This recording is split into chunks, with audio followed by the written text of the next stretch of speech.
a country like yours and the journey you're walking, tell us how you're trying to get there and how maybe ecosystem actors can support the journey to get to the achievement of that aspiration.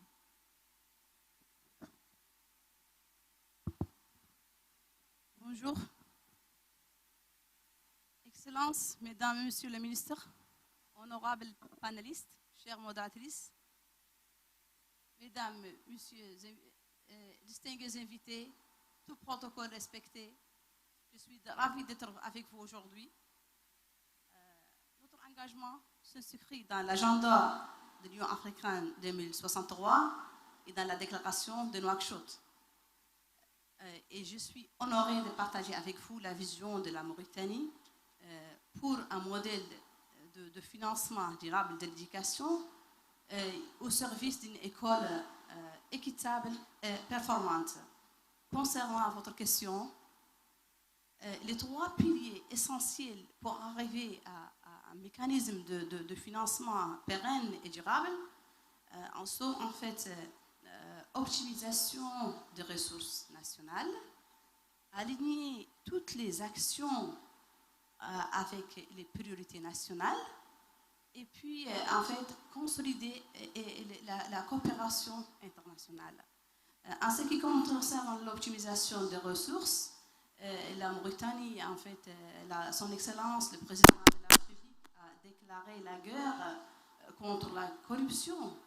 Et désormais, les rapports de la Cour des comptes et les rapports de l'inspection générale de l'État sont publiés annuellement, chaque année. Et également, en fait, nous sommes en train de travailler en fait, pour mutualiser les ressources de différents partenaires. Je pense que ce sont les piliers essentiels avec lesquels les pays africains peuvent en fait, trouver et privilégier des mécanismes de financement pérennes et d'assurer aussi des ressources stables. Ensure that there are stable funding resources. Thank you very much.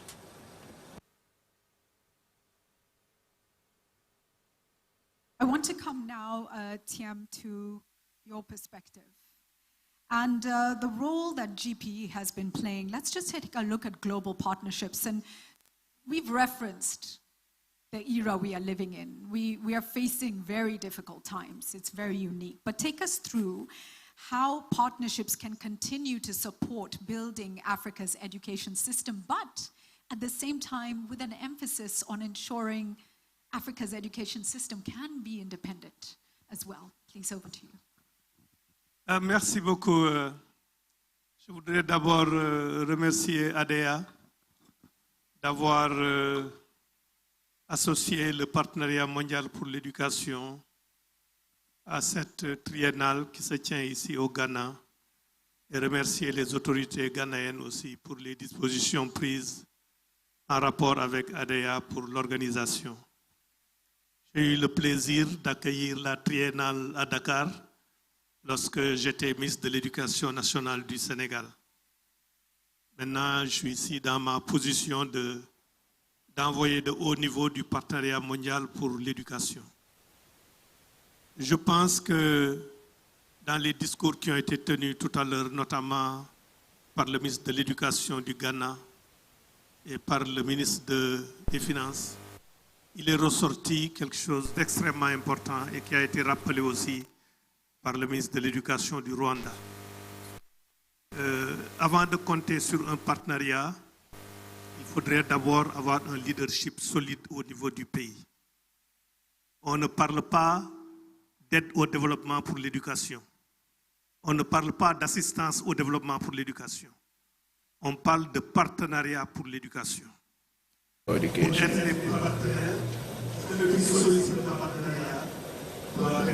The one seeking a partnership needs a strong leadership and education policy on which other partners can also follow. And that's what distinguishes the Global Partnership for Education. Because we align on national plans that are set and defined by countries. And in defining these national plans, we don't only refer to plans defined by the government. We also consider plans that are enforced with partners of education.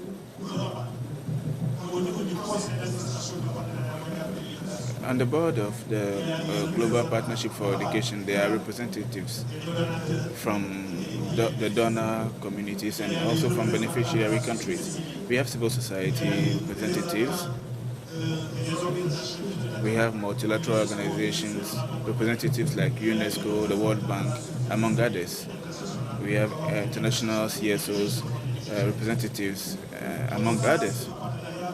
So that's the partnership at the global level. This same partnership, once again, has to be translated within every country.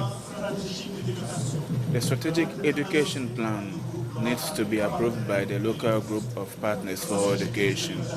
When I was the Minister of Education in Senegal, in the group of national partners for education, you have the government represented by the Minister of Education and the Minister of Finance, as well as other ministers. You also have teaching associations. You have national collectivities, representatives from the parliament, teachers and parents associations, and other development partners involved in the development in the education sector. This national group ensures that all policies on the leadership of the government are aligned and harmonized. At the same time, it does away with duplicates in education projects that are already funded. That's what makes the Global Partnership for Education different. We are not only referring to education, but we are referring to Global Partnership for Education. And in this vein, the partnership launched during the last General Assembly a campaign to mobilize funds. Still in the spirit of partnership, this is supported by Italy in the northern part and Nigeria in the south. This funding campaign seeks to mobilize $5 billion.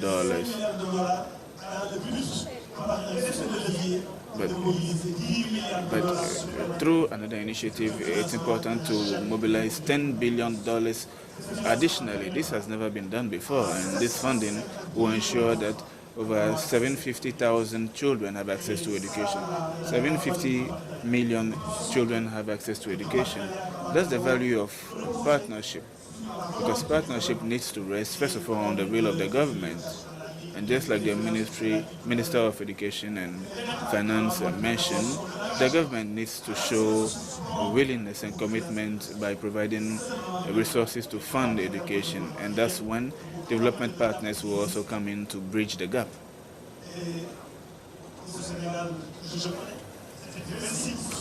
In my country, it was 26% of the budget that was allocated to education, and that was about 8% of the GDP. When you take all the expenses, African expenses for education, including the local funding and national territories, it stood at 92%, while external funding was around 8%. That's how we can have a resilient system to get the result we need. Thank you very much. So much. Emmanuel, let me come to a private sector perspective. And it was great to see so many voices on that video earlier of private sector actors in it, actively in it, transforming education outcomes in Africa. Tell us about the UBA journey. What are you doing, and how can we dive in even deeper? Thank you. Thank you. Thank you very much, and good morning to all the dignitaries, the ministers here. I must say that at UBA, we've got we're in 20 countries. We've got over 50 million customers across Africa. We've got operations in the US, the UK, Dubai, and other international centers. For us, I think what is critical to mention here is that we do not view, just like the Honorable Minister shared earlier on, education as a cost. We're talking about, or we're looking at sustainable value creation to our shareholders and all the partners that we work with as a bank. So it's never a cost. if we really, as a bank or as financial service firms, want to deliver returns above cost of equity and generate that long-term value creation, education is a must. It is a strategic investment, and that has been mentioned several times here. It is very, very critical for long-term value creation for our stakeholders. That enables us to innovate. We've got quality employees. They can innovate. Creativity, expertise, very, very critical. Let me come back specifically to what UBA we are doing. Talk about lending. Lending is very, very critical. Whether lending to schools, to universities, for infrastructure, or for various working capital needs, we've done that. And we are doing that. We realize that the gap is very huge. We will not be able to do that alone. But we recognize that there is a need for a leadership role by a significant financial service player. And that is where we come in as UBA, and we always encourage all partners within the financial services to come along. Indeed, it calls for a much more active role. As we speak now, you find that a lot of initiatives going on in Africa. But I think the next level requires a much more active role by all financial institutions. That is why we work with other partners, international organizations, the PACOs. We've done transactions with other global organizations towards financing education. It's so critical. When it comes to SME lending to schools, and all of that, we do lending to that. So basically it's about connecting all the dots, an integrated approach that makes sure that our investments aligns with measurable outcomes. So lending is one of the critical areas we've been doing, both at the institutional level and then also at the individual level. Now the world of digitization is changing. So digital loans is one area that we are strongly in there, partnering with telcos and other players in there to make sure that productivity is not lost. We want the market woman in Accra or somewhere in Nigeria should be able to access financing facilities immediately. That convenience, so that he or she may be able to do his business and not think about stopping work and then going to look for funding or walking into a branch. So apart from lending to both corporates, institutions, SME schools, and all of that, within the educational value chain, the digital journey is very, very critical for us. So we've partnered with all telcos and other players within that space to make sure that we bring lending accessible and in a much more convenient way to all of our clients. But we didn't just stop there. We've got the Tony Elumelu Foundation, focused on 3 key pillars. Education is one of them, environment, and empowering SMEs. So we've got the Read Africa initiative that we've been running for a number of years now, encouraging learners across all African countries to read, not just focus on TikToks and all of that. But coming back to what the potential that exists, which we are keen on and playing that leadership role in harnessing the potential of domestic resources, support education. Let's talk about pension funds and then call it insurance. The amount of capital that is locked in there. We believe strongly that it's about time. It's really about time to engage collaboratively with regulatory institutions, whether the government, central banks, the tax authorities, to make sure that we can be able to pool some resources collectively, rather than more into sovereign debt and all of that. So the point, we play more of a leadership role, and what we are doing there is now taking to the next level, where we would actively play a much more role in engaging with all the stakeholders and all of that. And I'll use this opportunity to emphasize the need for all other Pan-African institutions to come together in leading this, championing this approach towards more an active role in supporting the educational sector. It will be a win-win for all stakeholders, not only just for Africa, but for the world at large. Thank you. Thank you. It is so, can we give that a round of applause?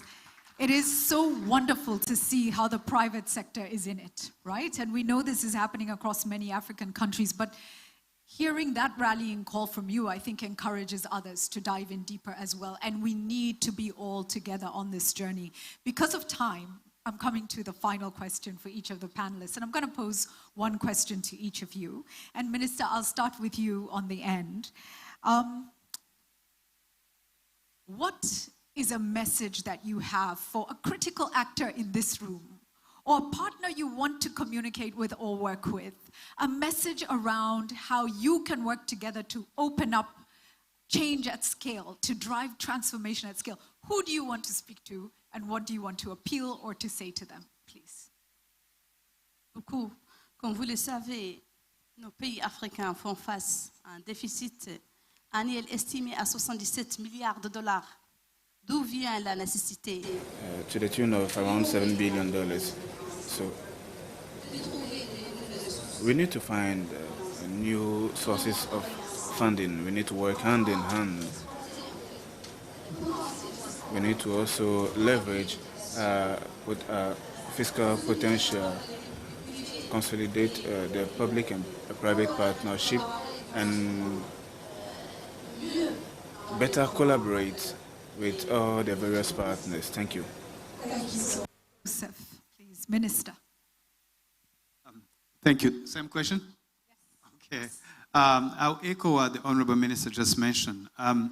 I really honestly believe that we have all the expertise we need and experience on the continent. So if we all work together, we can actually solve this problem. I don't think that we do that collaboration as often as we should do. We don't learn from each other, but we sometimes go and learn from areas that are so different from us that you can't apply what you learn from them. While we have what has been working in different countries in Africa. So we need to increase that collaboration. And when we talk about solutions, we need to think about solution for the continent, not solution for one country. I think that's really, really imperative. And lastly, we all want to collaborate with everybody. So the GP has been a very good partner for us in Rwanda. And we would like to see actually the replenishment conference be successful this coming year. And hopefully, because I think we can do a lot of more change on that. However, we also have to make clear that we will do this with or without other people. It's not an option for us. We will do it. You can applaud that, yes. So we will do it, but of course we want to partner, but without the partnership, we're still going to do it.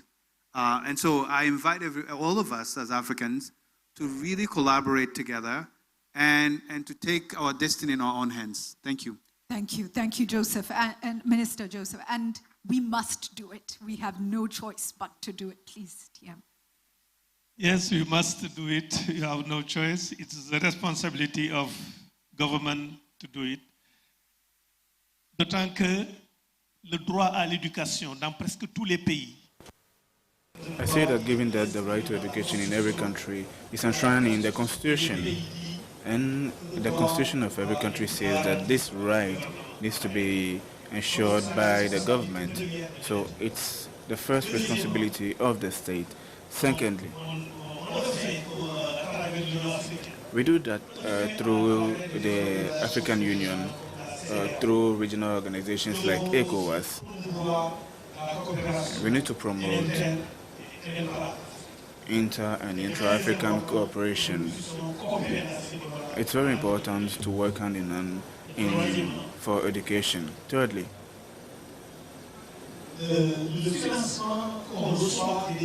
the funding we receive from donor countries is not just charity, and that needs to be clarified. It's funding for a shared prosperity. Funding in developing countries, finally, is a funding dedicated to shared prosperity because it has an impact on the growth of countries on the long run.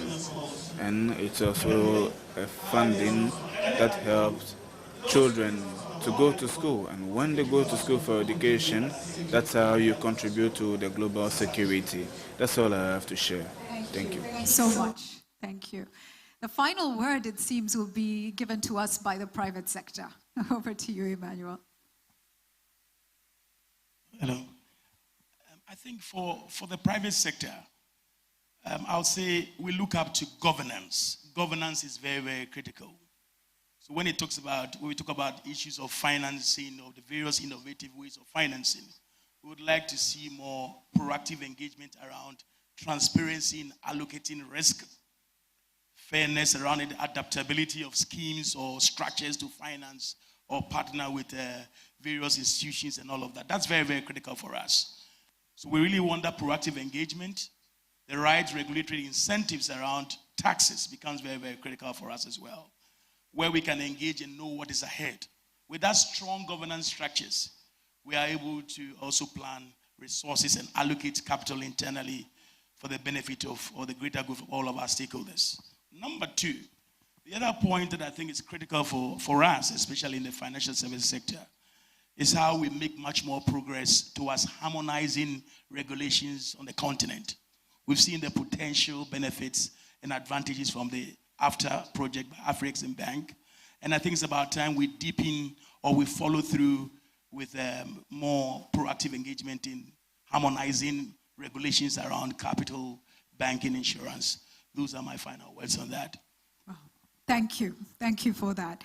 Ladies and gentlemen, as we close, I want to also take responsibility as an Africa ecosystem player to make a commitment. And so I think our commitment from the world of those who are in communications or those who are in this space where we can share narratives, stories, is to get the stories of transformation out, show what is working, and to continue to support dialogues like this. And Albert knows, and Joseph knows, and you will always find us ready when you need it to stand alongside you on anything around African education and African progress. So challenge us, challenge the media, and we'll continue to do that, to put more storytelling on education, much more. So we'll take that challenge. Ladies and gentlemen, I want to end with an African proverb that tells us, a single tooth cannot chew. It simply can't. And so to ask us all in this room to be present, to be engaged, thank you again for being here. That's the first step. And please enjoy the conversations, engage, network, and let's transform our continent. Thank you very much. And an applause, please, for the panel. Thank you. And a round of applause for Julie Gichuru. Please put your hands together. Thank you very much. Our most eloquent moderator. This is Adea, our 2025 Triennale. And we're so happy you've joined us here in the gateway to Africa. If you are not from this continent and you enter Africa without passing through Ghana, you've not done the right thing, because Ghana is the obvious gateway. Ask the person sitting next to you, have you been to the gateway yet? And welcome them in your language. We also have a translation on the devices next to you. If you want to listen to English, which channel must you use? Channel 1. So if you want to... Channel 1 for English and then channel 2 for French. Can you say that in French? Donc, on a des casques pour l'interprétation. Donc, première chaîne, c'est pour l'anglais et la deuxième, c'est pour le français. Merci beaucoup. Merci beaucoup. I said Ghana is the gateway to Africa. How do you say that in French? No, I'm putting you on the Now spot. you are putting me on the spot. Wonderful. So there are about 15 exhibitors outside, really, really looking forward to you coming to their stands, displaying everything from robotics to new learning systems, early childhood development, and research in education. Please find some time to visit these stands and acquaint yourself with what they have. We also want to announce that our special guest is the Vice President of Ghana, a celebrated educationist, the first female Vice Chancellor of a university in Ghana. We're so proud of her that she's the Vice President, and she's joining us in a few moments. But before she comes, what's going to happen? We'll have a cultural performance by a young lady by name Miss Mumuni Rashida. Distinguished ladies and gentlemen, with a round of applause, let's welcome Miss Rashida. For a spoken word, yes, a poem. Celebrating Education. the place of education. Even if you're not happy, you should be happy about education. Put your hands together for Rashida one more time. Rashida will take us through a spoken word on education. Thank you so much. Good morning, ladies and gentlemen. I am honored to stand before you today. Well, I was wondering, what can I possibly say standing in front of dignitaries who are passionate about education, if not to hit on the importance of inclusive education? You see, the distance between success and aspiration is education. But aspirations are expensive imaginations, and education is a luxury, especially for children with disabilities. But certainly, poverty stands as a disability of all disabilities. It is a prison of inadequacies, a purgatory of inconveniences, where a child is tortured with the reality of a future he cannot dare. It is a place to fear, a place where you can see your dreams and packets too crippled to take you there, is to aspire and retire. Because your goals makes you perspire, and each time you watch them expire before you, it is true that even the disabled are capable of so much when enabled, helps that are sustainable, but dreams are only feasible when affordable, and aspirations are only attainable when reachable. And even though education breeds hope for African children, brethren, special children require special teachers, and special teachers require special training. And I am not even complaining, I'm explaining that if inclusive education is too high a price to pay today, then ignorance is the debt to have to pay another day. So I say, let's act today. I say, let's build this future today. I say, let's become the bringers of hope for African children by inculcating inclusivity in education. Thank you.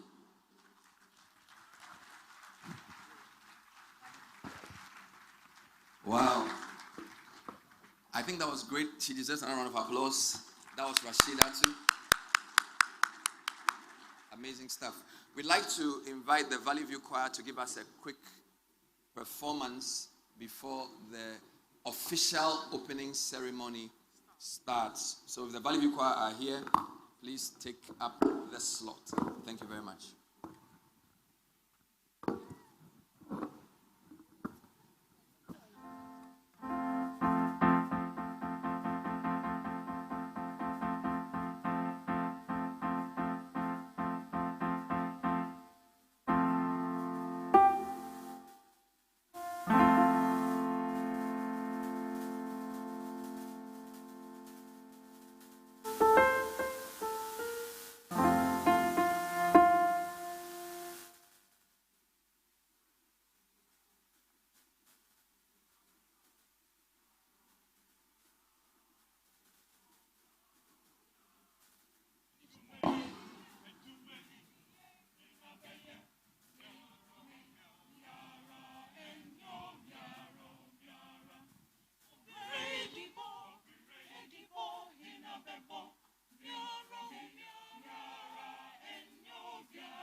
We welcome the Vice President of the Republic of Ghana, Excellency Professor Jenano Pukwajiman.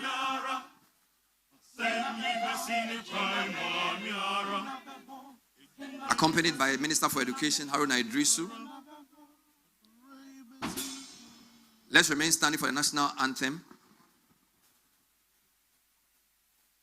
Okay, please hold on with the anthem. She's still exchanging pleasantries.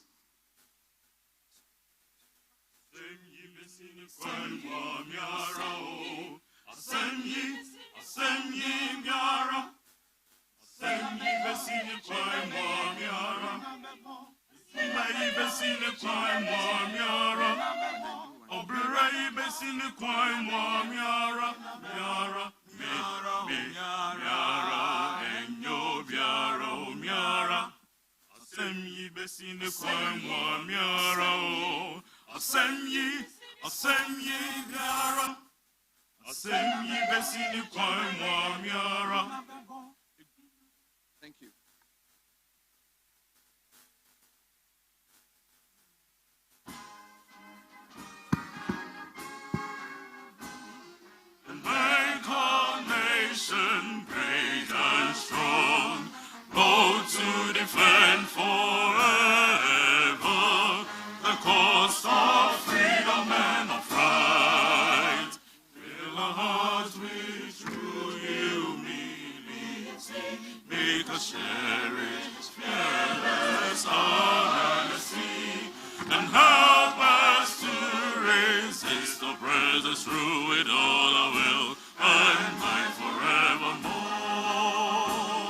And help us to resist oppressors through it all our will and might forevermore.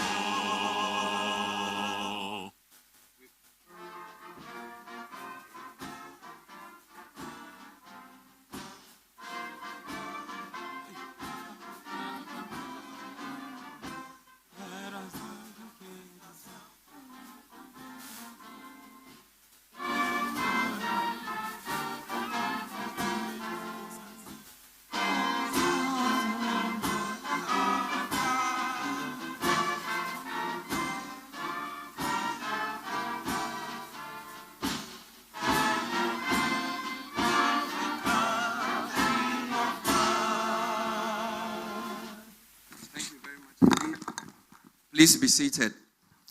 We welcome all of you to the official opening ceremony of Adea 2025 Triennale here in Accra, Ghana.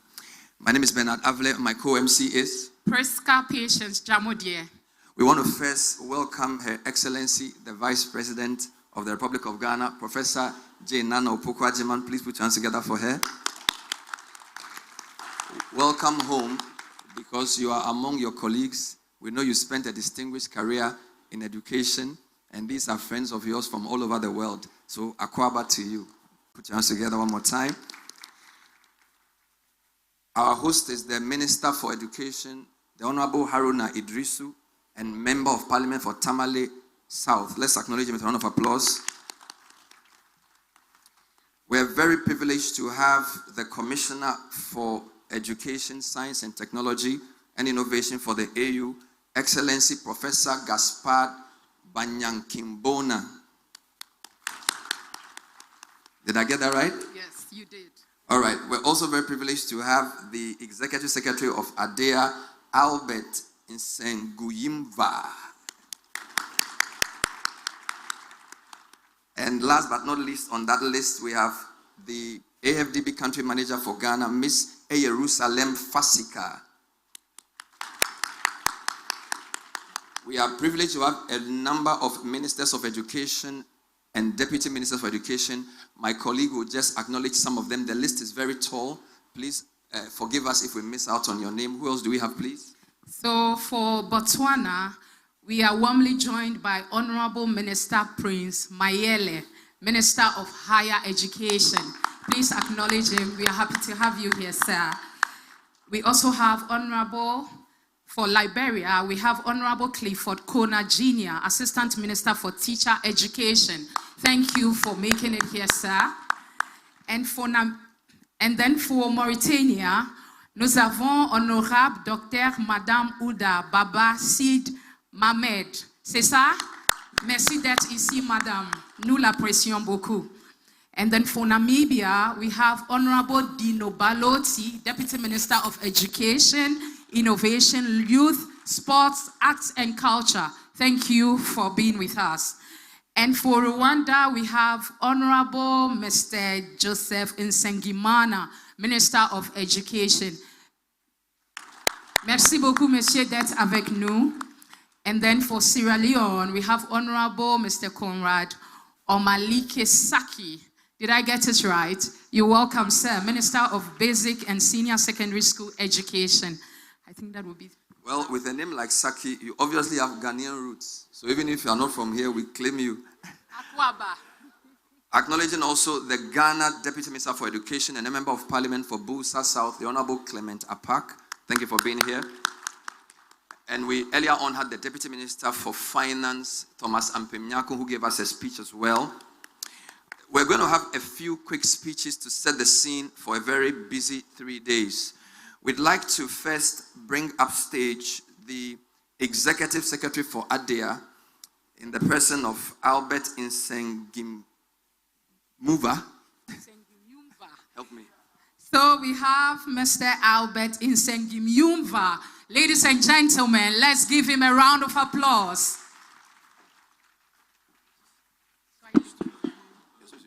Hello.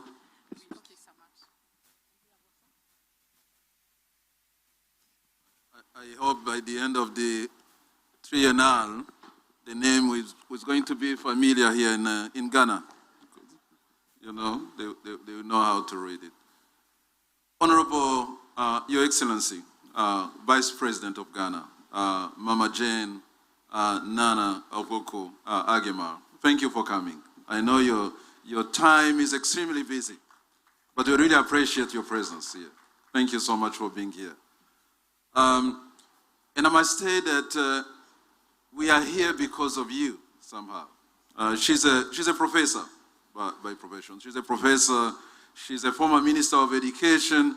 She used to be the chair of POWER. So she's known. She's known in the family. So thank you. And God has made it for you to be here today for the opening of Triennale. I remember we had a chance to meet in March when I had the opportunity to and the privilege to attend the National Education Forum in Accra. And we had discussions on all kinds of issues. And I was really impressed to see the education is really part of your heart. So thank you so much for being here. Let me also acknowledge the new African Union Commissioner for Education, Science, Technology, Innovation. Thank you, Honorable, for being here. I know he just actually resumed the work. So it's happy to see you here, and thank you again. We had the opportunity to meet last week for the G20 ministerial meeting in South Africa. So having you here is really a privilege. I appreciate that.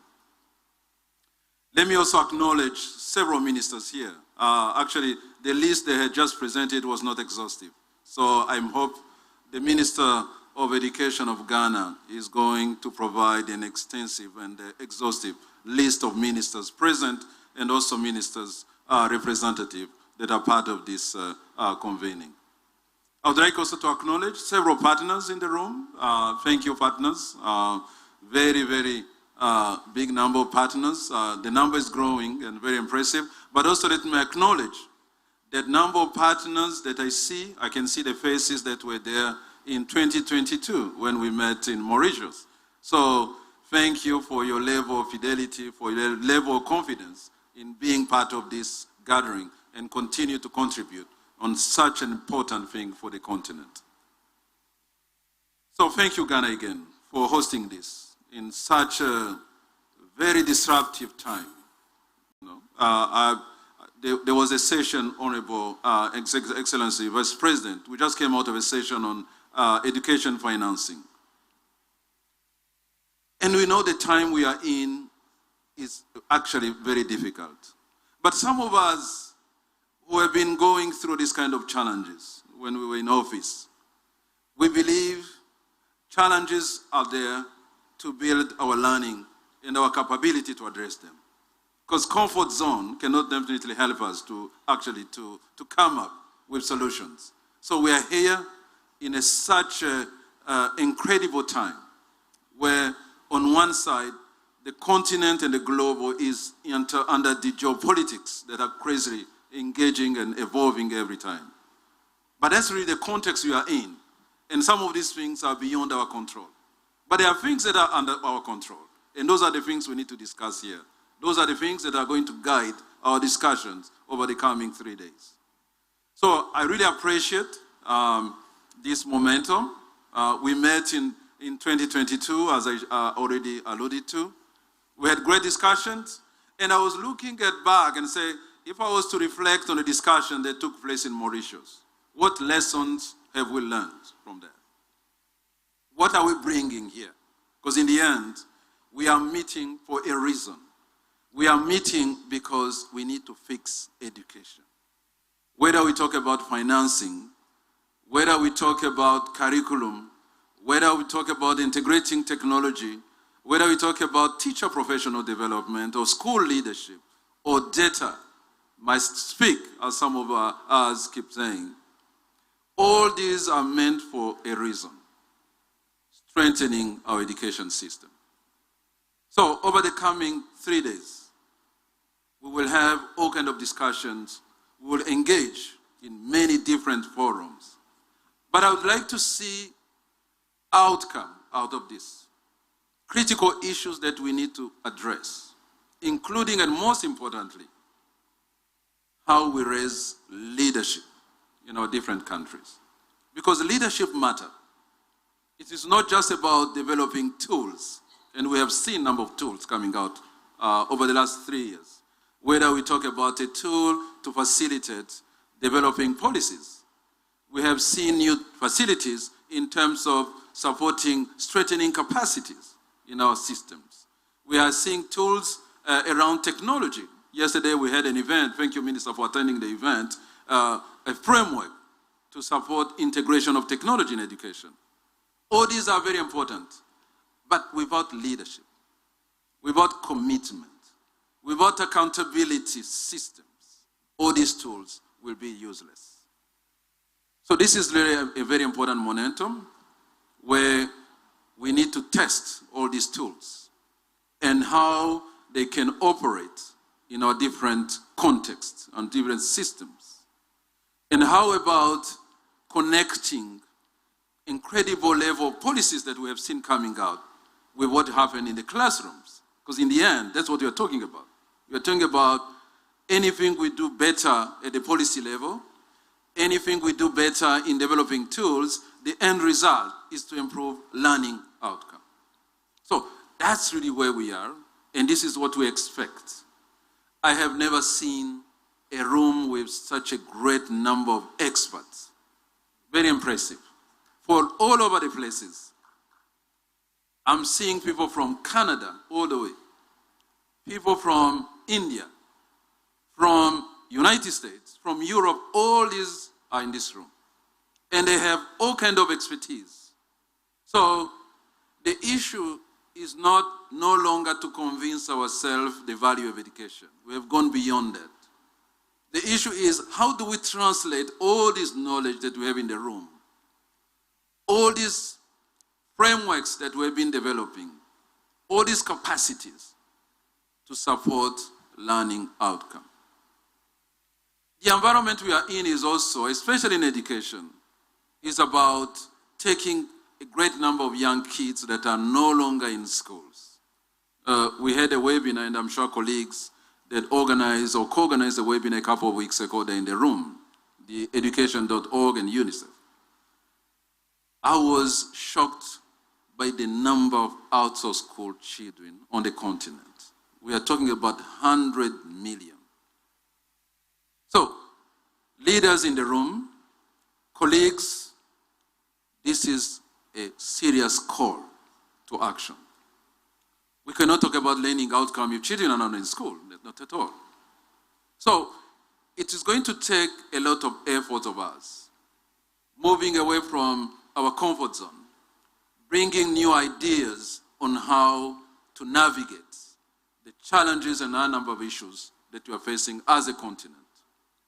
But in the same time, we need to acknowledge we have not seen such a great opportunity for innovation and creativity. And this is why I'm so pleased to see a number of private sector representatives in the room, to see a number of leaders that have been in the system for a number of years and are ready to share their knowledge and experiences. So the balance is here. A number of issues, but also a number of opportunities. How do we balance, and how do we design a new education system on the continent that is able to sustain by connecting all those different dots? Whether we talk about curriculum, whether we talk about structural pedagogy, whether we talk about teacher professional development, the question that we're going to be having during the 3 days is connecting those dots to inform a good system that can sustain over time. So, without taking too much at a time, I know we have other senior people coming here. I would like again to express my gratitude for you to be here. I know leaders in the room, you have so many other things to deal with, but having made a decision to be here today, is because you see the value of coming together as Africans, as partners, to address and fix education. Thank you all, and again, not just for the very clear thoughts you expressed, but also for your able leadership of Adea. Let's put our hands together for Executive Secretary, who served many, many years in the Rwandan government as Minister for Infrastructure and also TVET in education, and is showing able leadership here. We'd like to continue with the acknowledgements. We're very privileged to have the Honorable Dr. Magabo Regina Mwale, Deputy Minister for Basic Education, South Africa. Let's acknowledge her with a round of applause. Thank you very much indeed. Privileged to also have from the Gambia, Honorable Professor Pierre Gomez, PhD, HDR, Minister for Education, Research and Science from the Gambia. And we're moving to Zambia, the Minister for Education, Honorable Douglas Musaka Siyakalima. Wow. Sounds like a striker who scored against Ghana some time back. The Zambians are very skillful. And then our cousins, the Zimbabweans, the Deputy Minister for Higher and Tertiary Education, Honorable Simelisizwe Sibanda. Wow. You still owe us. Your first president was married to a Ghanaian. You haven't finished paying the bride price. So you have to be careful what you say whilst you are here. And we take bride price in cows and cash. Put your hands together for Zimbabwe. Now, as alluded, the Vice President is very busy. We're going to take 2.5 remarks before she speaks. The first one will be a quick comment from the AFDB, because we believe that without the right financing, we're not going to get anywhere. And so who do we have to speak to us? So we have Miss Jerusalem Fasika. Mesdames et messieurs, accueillons Madame Fasika. Originally from Ethiopia, but adopted to stay in Ghana. Put your hands together for her.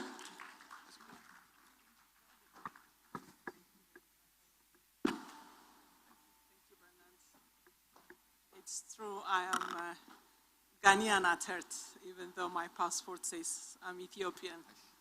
Good morning, everyone. Your Excellency, Professor Nana Jane Opuku Ajemai, Vice President of the Republic of Ghana, Honorable Haruna Idrisu, Minister of Education, Ghana, the AU Commissioner for Education and Science and Technology, Honorable Deputy Minister of Finance, Thomas Yaroko Ampemp,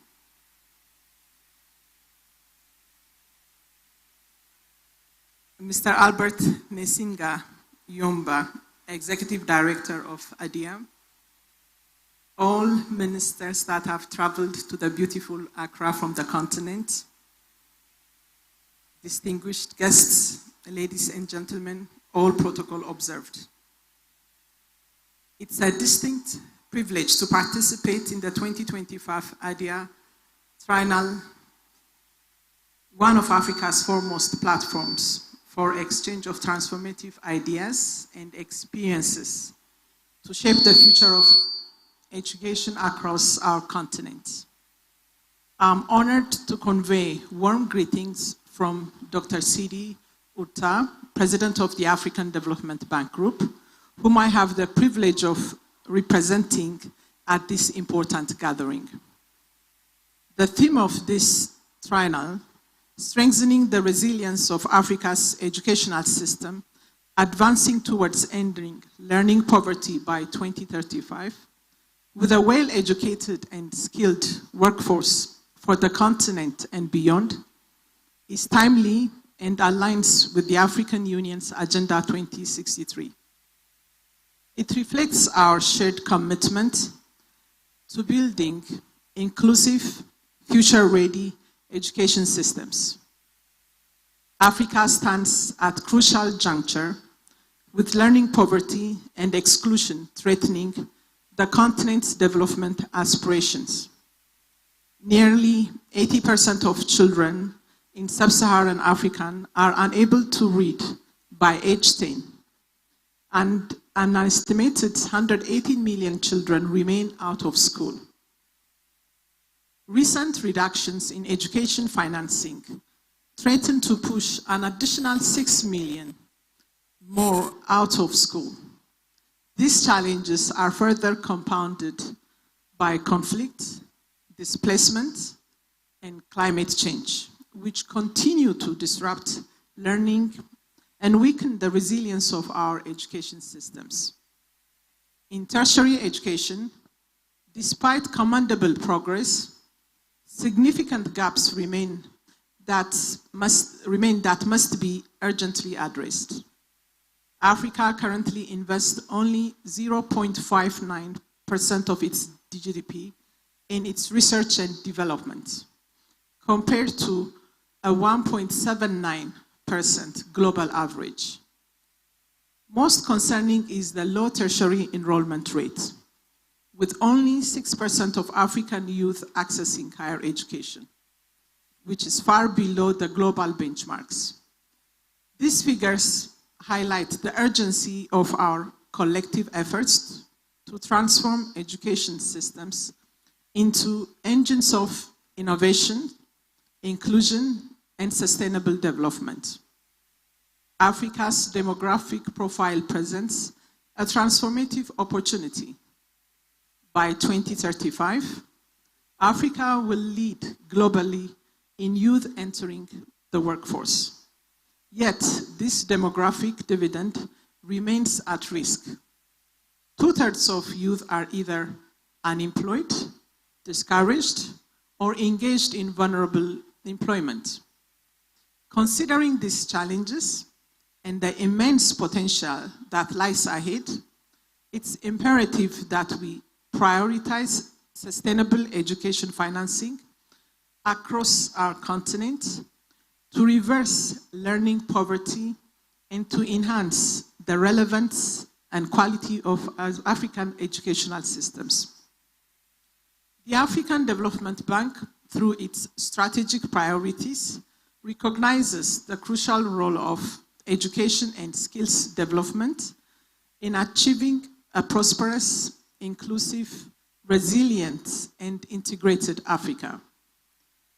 As such, one of the 4 cardinal points guiding President UDTA's mandate to accelerate transformative and sustainable development across the continent is, I quote, harnessing demographic potential and transformation it into a dividend. To address the significant gaps in education financing, the African Development Bank is working in collaboration with the African Union and other partners to develop the African Education Science Technology Innovation Fund. The fund seeks to address the financing gaps in education in Africa through a blended finance mechanism designed to pool financial resources from various sources, including African countries, private sector, philanthropies, multilateral finance institutions, and others.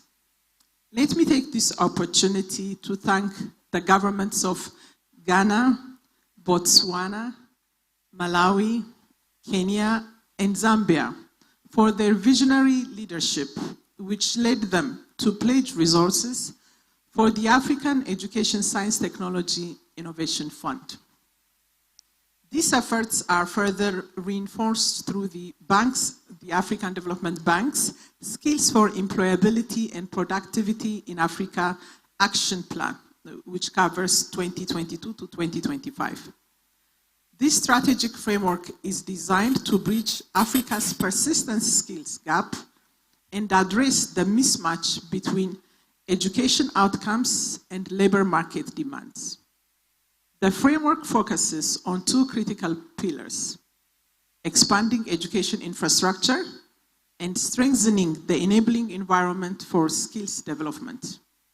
Since its launch, the African Development Bank has mobilized over $3 billion through 44 investment operations to build and scale Africa's skills infrastructure. Allow me to highlight one of these transformative interventions. the Pan-African University Project. This project is an African Union-led initiative aimed at enhancing regional cooperation and coordination for the establishment of regional training and research institutions. The remarkable success of the phase 1 of this project is supporting 1,896 graduates, 1,591 graduates at master's level, and 305 graduates at PhD level, led to the approval of phase 2 to the tune of 96 million US dollar. One of the components of the African Development Bank's support to the Pan-African University is the establishment of innovation and incubation hub facilities in each of the Pan-African University institutes to strengthen the innovation and employability of graduates, as well as partnership between universities and the private sector. In conclusion, the African Development Bank firmly believes that the resilience of Africa's education systems will depend not only on increased investment, but on how innovatively and efficiently that investment is deployed. We must reimagine education financing, ensuring that every dollar spent delivers measurable improvements in quality, relevance, and impact for our children.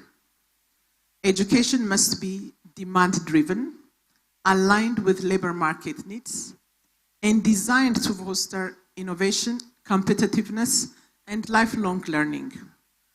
Let this triennale serve as a rallying point. Together, let us commit to bold action, investing in education, scaling innovation, and empowering our youth. Africa's future depends on it. Thank you very much.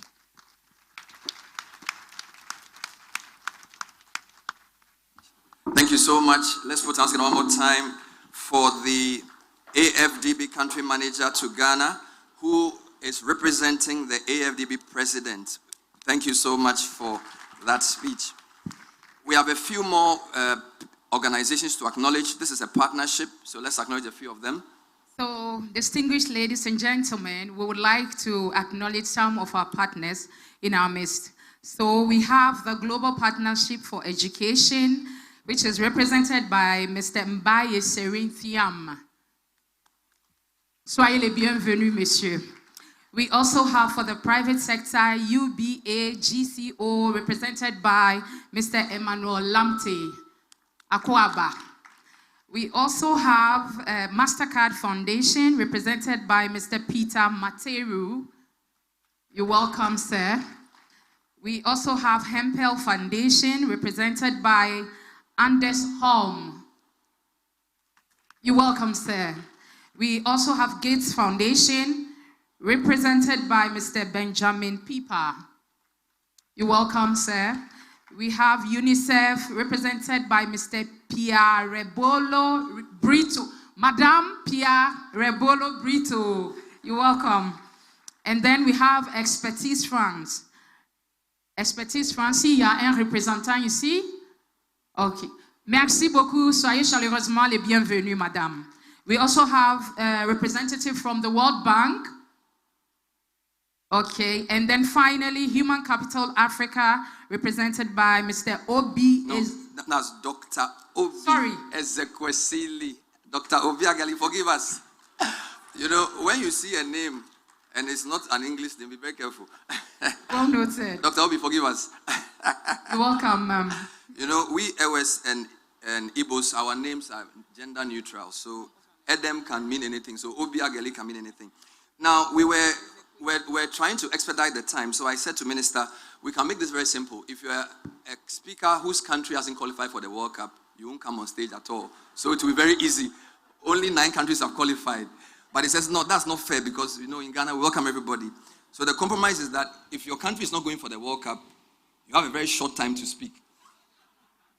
But this doesn't apply to our next speaker because he is from the AU. So so this applies to everybody else, but Excellency Professor Gaspard Banyankimbona. But after him, if you are not going to the World Cup, please, 2 minutes. So let's welcome the AU Commissioner for Education, Science, Technology and Innovation, Excellency Professor Gaspard Banyankimbona.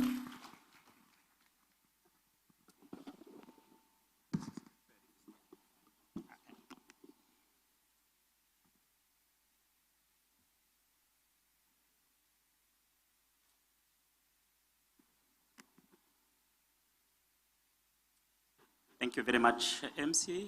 Your Excellency, Professor Jane Nana Okopu Agemang, Vice President, Republic of Ghana. Your Excellency, Honorable Ministers of Education, Science, Technology, Deputy Ministers, Ministers of Finance, the representative of the African Development Bank, Your Excellency, Albert Sengiyumva, Executive Secretary of Adea, distinguished partners, education associations and institutions, vice chancellors, I've seen some of them, friends of education in Africa, esteemed colleagues, ladies and gentlemen, all protocol observed, a very good morning to you. It's an honor indeed and a profound privilege to address you today at this landmark Adea Triennale, one of the most Africa's premier forum for shaping the future of education, training, and human capital development. I'm Gaspard Banyankimbona, the Commissioner, Education, Science, Technology, and Innovation, African Union Commission, and I've been in office for the last 3 weeks. But I'm in the sector for a number of years, around 20 years. In April this year, I was in this very room in another event celebrating 10 years of the success story of the African Centers of Excellence project. I will begin by expressing the African Union's deepest gratitude to the government and people of Ghana for your continued leadership in advancing Africa's education and skills development agenda and for generously hosting this forum. The Adea Triennale 2025 convenes at a historical moment for our continent. As you may be aware, we have 3 or even more new strategies. After the year of education 2024, our heads of state and government proclaimed 2025-2034 as the African Union Decade of Education and Skills Development, a decade of accelerated action to transform Africa's human capital. Today, as we celebrate this triennale, we are having, as I just said, a new continental strategy for Africa, education strategy for Africa, 2026-2035, a new continental TVET strategy, a new science and technology and innovation strategy for Africa, and all those frameworks collectively define our continental ambition to build resilience, innovative, inclusive, and future-ready education systems. These new guiding policy frameworks demand that we link classroom to labor market, integrate green and digital competencies, and ensure no learner, especially girls, children with disabilities, or those in conflict zone and climate vulnerable regions, is left behind. As it was rightly highlighted in this meeting already, with the global aid declining, we as African continent must shift from dependency to self-resilience. That is why the African Union and the African Development Bank, in close partnership, have been advancing what was just referred to by the last speaker as the African Education, Science and Technology and Innovation Fund, an African-initiated blended financing mechanism designed to mobilize domestic resources, catalyze private investment, and fund innovation in education, TVET, STEM, and research. Equally urgent is the operationalization of the African Union Research Grant Program, a critical engine for homegrown knowledge and solutions. Your Excellencies, ladies and gentlemen, I want to once again echo the African Union's gratitude to the government and the people of Ghana. Your reconfirmed commitment to the African Union, to the Africa Education, Science and Technology and Innovation Fund in May this year reaffirm your steadfast belief in Africa ownership and demonstrates the bold, timely action we need to turn continental strategies into reality. I also wish to acknowledge and appreciate the commitment and pledges made by Botswana, Kenya, Malawi, and Zambia, as well as ongoing expression of interest from several other African Union member states. At the African Union, through the Department of Education, Science and Technology and Innovation, we are championing a shift from policy commitment to implementation systems, ensuring that every strategy is translated into measurable learning outcomes, institutional capacity, and accountability mechanism, both at regional and national level. We shall keep engaging with member states to formalize commitment, recognizing that sustained financial and political will is essential not only to launch the African Education, Science and Technology and Innovation Fund, but also to successfully implement the above-mentioned policy frameworks. Your Excellencies, ladies and gentlemen, before I conclude, allow me to use this forum to issue a special appeal.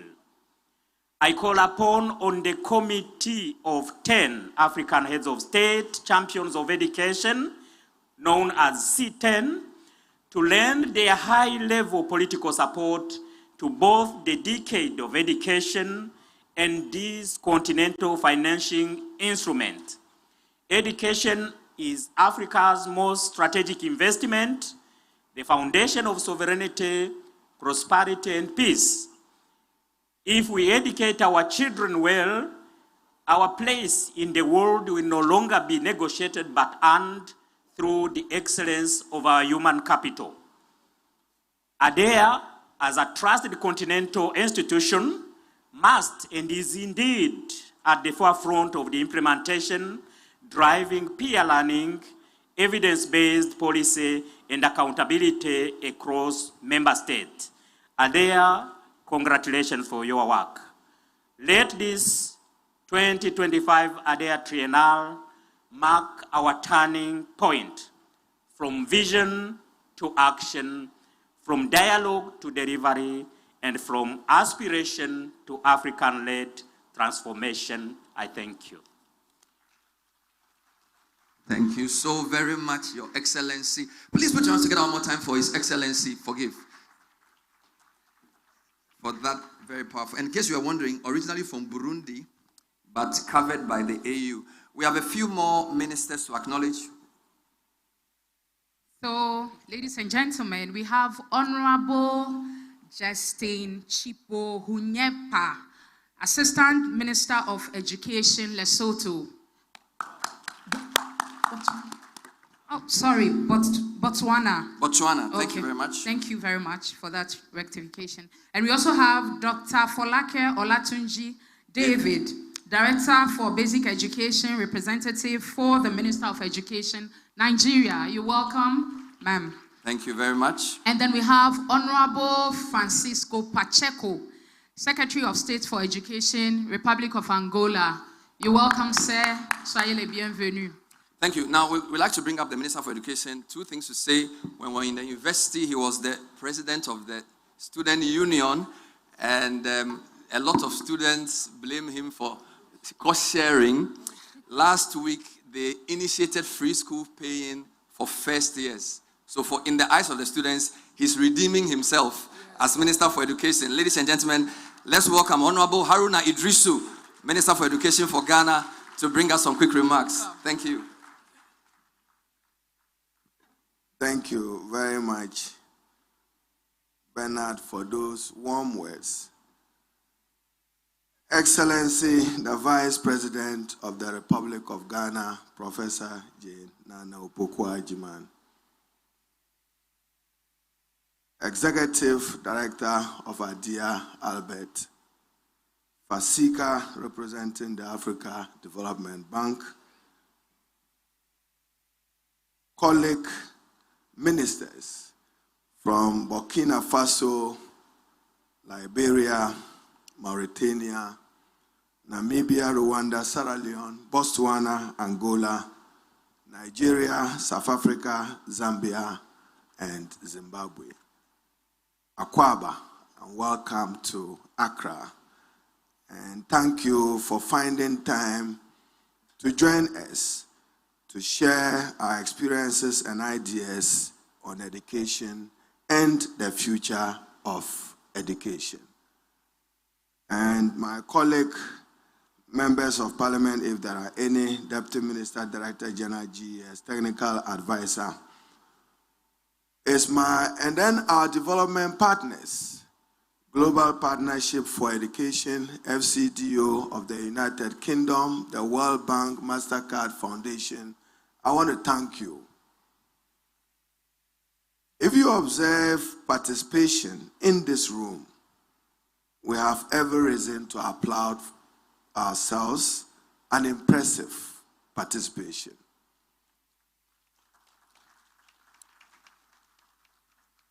Impressive in the character of the experts that are gathered here, researchers that are here, academia and practitioners that are here. And for me, my task is a simple one. When you have your First Lady, Vice President, first female Vice President of the Republic of Ghana, a professor of good standing, do the keynote address and accept to do the keynote, who am I as minister to want to attempt to speak to the theme of the gathering, strengthening the resilience of Africa's educational systems, advancing towards ending learning poverty by 2035. We've just been reminded of the African Union decade of what is expected of us as countries. So for me, we should live here finding answers to very significant questions. Is Africa ready? And is Africa ready for the future? When Africa is still grappling with congested classrooms, shortage of teachers, lack of infrastructure to support and speed up digital, inclusive, equitable, quality education, I'm certain that with your presence in this room, we will find answers to many of these questions. And I'm told that it's only in Africa that we have the number of out-of-school children growing and increasing. In every other part of the world, in every other continent, the number keeps decreasing. But for Africa, the number is growing. How committed are we as government to invest more in education and to look for resources within our countries? There's even a more compelling reason why we are gathered here. We all are witnesses to the compelling factor of dwindling commitment and investment by donors in education in Africa. Therefore, we cannot continue to rely on donor support to finance our education system. We are compelled to look within. So, distinguished ladies and gentlemen, as I said, is to welcome you all and to thank Adea for the choice of Accra, Ghana, for this important ceremony. Momentous for us to look at the resilience of Africa's educational system. If you look around, there are still schools in Africa that are not connected to electricity, let alone connected to the internet. Yet you are talking about a tomorrow digital education future. We need answers from you. So it's now my singular honor and privilege to say a warm welcome to all of you and trust that your recommendations will provide a blueprint for us to walk in action on how to accelerate investment in education to make our educational system resilient and to address the ever-nagging question of a mismatch between what African education system produces and what the future of jobs require of us. So it's now my honor, profound honor and privilege to introduce to you Ghana's Vice President, our first female Vice President, a trailblazer. She was our first female Vice Chancellor, and she's accepted to do us the honor of the keynote address. Distinguished ladies and gentlemen, help me and join me in welcoming Professor Jenana Opoku-Agyeman to do the formal opening of the ceremony.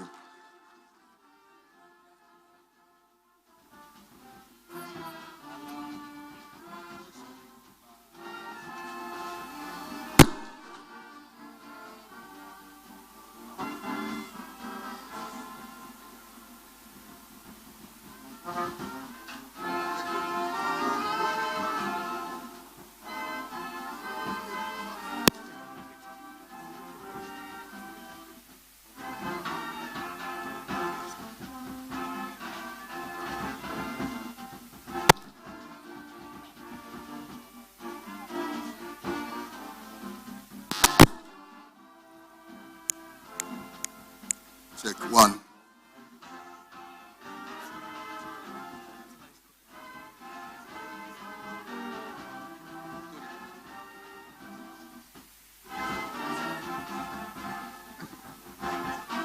We now welcome Her Excellency, the Vice President of the Republic of Ghana, Professor Jenana Opoku-Agyeman, our special guest.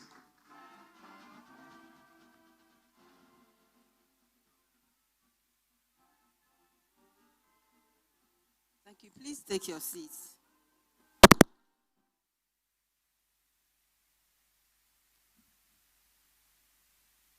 think I can address all of us as friends in education.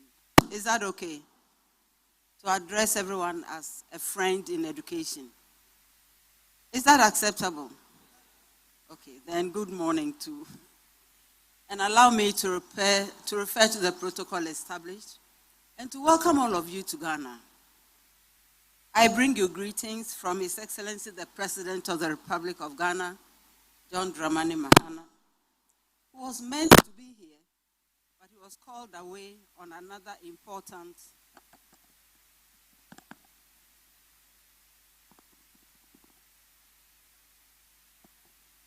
Please, can you hear? Can I have a mic? Hello?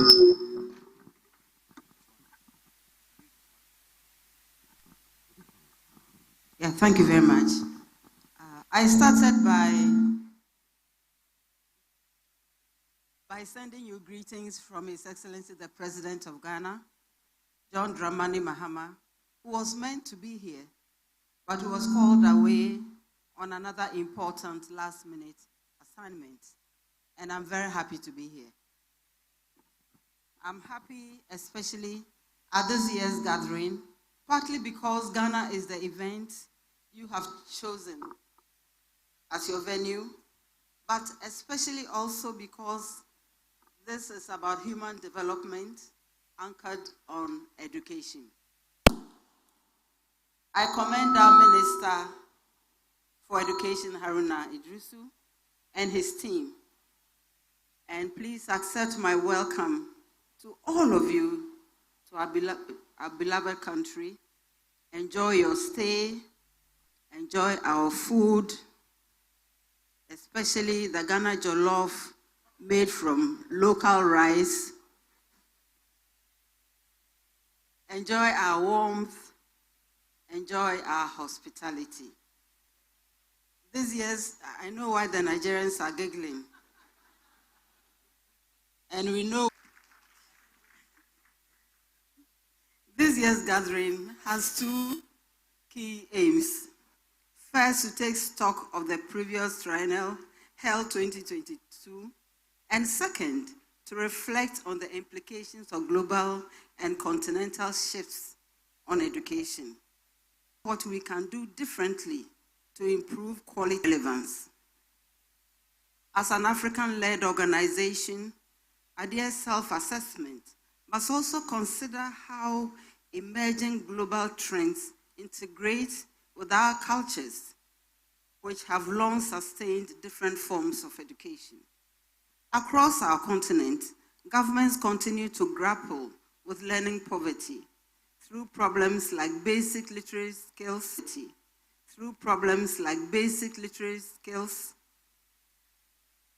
despite improvements in school enrollment. So the enrollments have not necessarily matched to outcomes. Learning poverty undermines our development goals.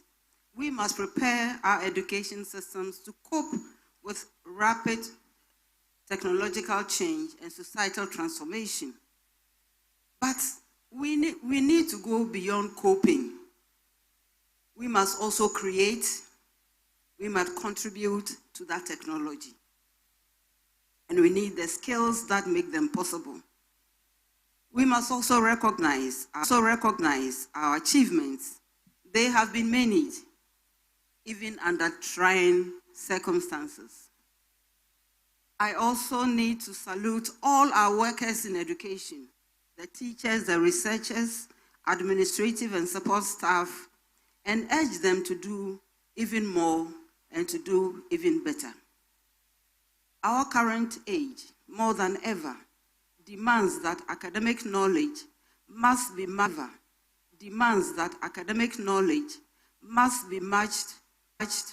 with avenues for creativity, adaptability, and resilience.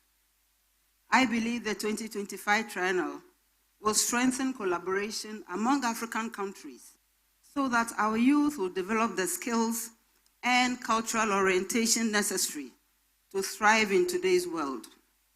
I also recommend that we work closely with individual national planning strategies, and I want to emphasize that, in order to avoid sweeping assumptions about the entire continent. The theme from this event aligns with our government's educational priorities as a country. In this regard, it is in all the types and shapes of education and in all the pillars of our national development that we need to address. Shortly after assuming office, we convened a National Education Forum, which focused on 5 pillars: infrastructure, quality, governance and accountability, financing, and evidence-based decision-making. Through our flagship Ghana Accountability for Learning Outcomes project called the Gallop, we are improving foundational learning and promoting results-based reforms. Gallop now covers all public kindergarten and primary schools, supported by partners such as the World Bank, the Global Partnership for Education, and the Jacobs Foundation. We have also established the Ghana Education Evidence and Data Lab to promote evidence-based policy making and introduce curriculum innovation.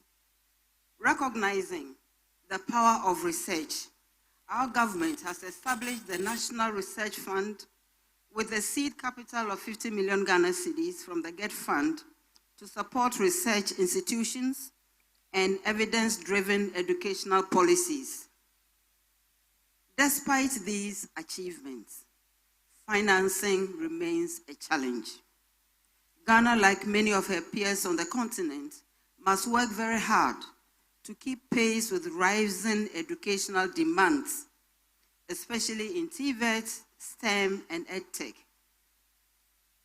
But I want to raise and submit that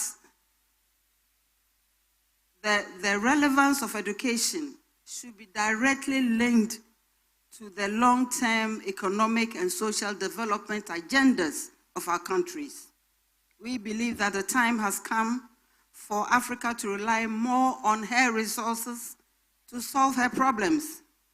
We are being challenged by current circumstances to explore indigenous financing strategies that respond to national needs. We are blessed not only with rich mineral wealth, but also with intelligent, creative youth whose talent can drive Africa's transformation when we take better care of these natural resources and human resources too. Let us mobilize our collective expertise and innovation to create sustainable African funding mechanisms. And you and I know that we can. What I want, before getting to the conclusion, I want to raise that we go beyond that percentages. I've heard that many, many, many times in the past and current times too. What percentage we allot to education? Let's go back to the argument and ask, how can we make that pie bigger? If it's so small, if your skills lay in collecting your cocoa into bags and shipping them in the raw state, your pie will not get big. It is when you add value to that cocoa and you upgrade the skills of your people from collecting raw beans, a bigger pie. And then even when you have 1%, you'll notice that that pie is significant. On how this fund might serve a sustainable alternative to foreign aid, even as every country also look within itself and ask itself, how can I add value to attention? And I want to wish, and I know that you have a very, very good experience living in our beloved country. Those who have come for the first time, please come back. And those who come often like Martha, please come back again. Thank you, and have a good day.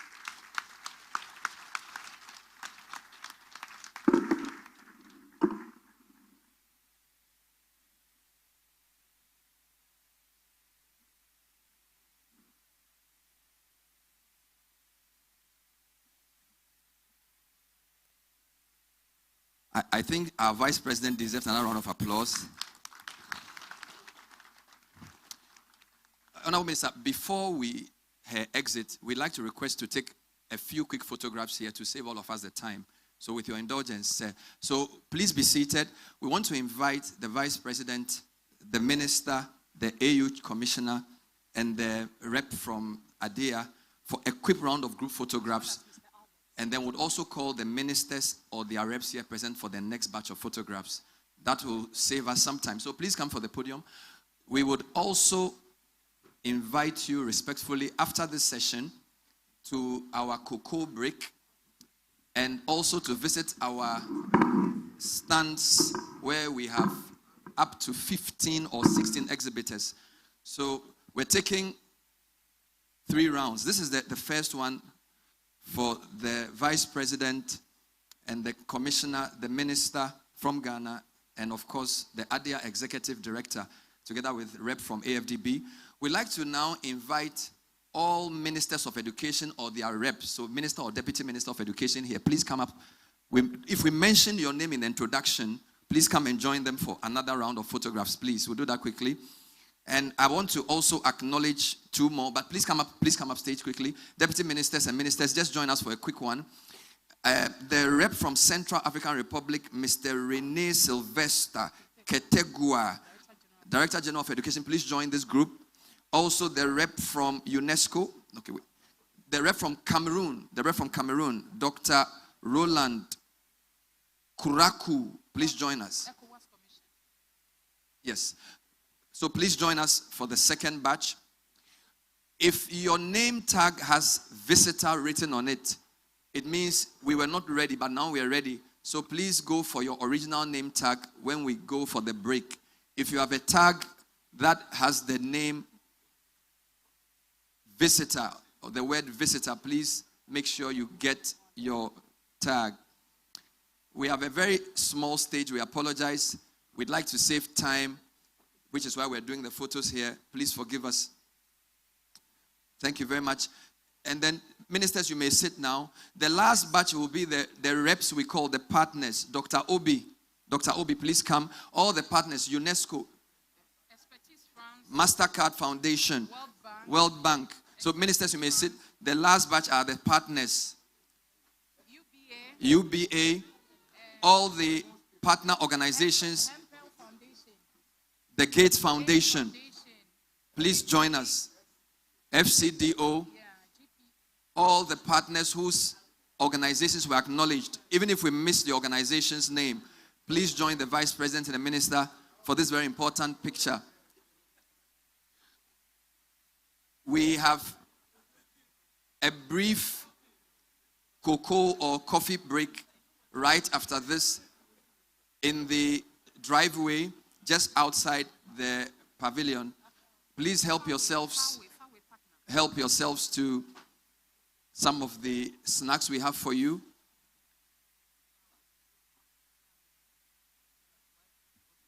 We'd like to say thank you. Please resume your seats. We will rise for the police band to take us through the Ghana National Anthem, after which the minister and the vice 10 minutes to the top of the hour. We believe that should be enough for the break. So please pass through the exhibition, and we will be back here on top of the hour at 12. I believe that's the time. So we have 16 minutes for the break. Our restrooms are just behind. Please help yourself with some food. Can we reorganize for the national anthem before the Vice President leaves us? Can we rise? Attention for the national anthem. Thank you.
Thank you. We remain standing. The minister will accompany the vice president and other ministers of education as she leaves us.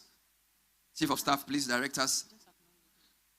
We have refreshments for our ministers and their reps in the VIP lounge. The ushers will direct us. So please be part of the entourage that leaves with the vice president, if you're a minister or deputy minister.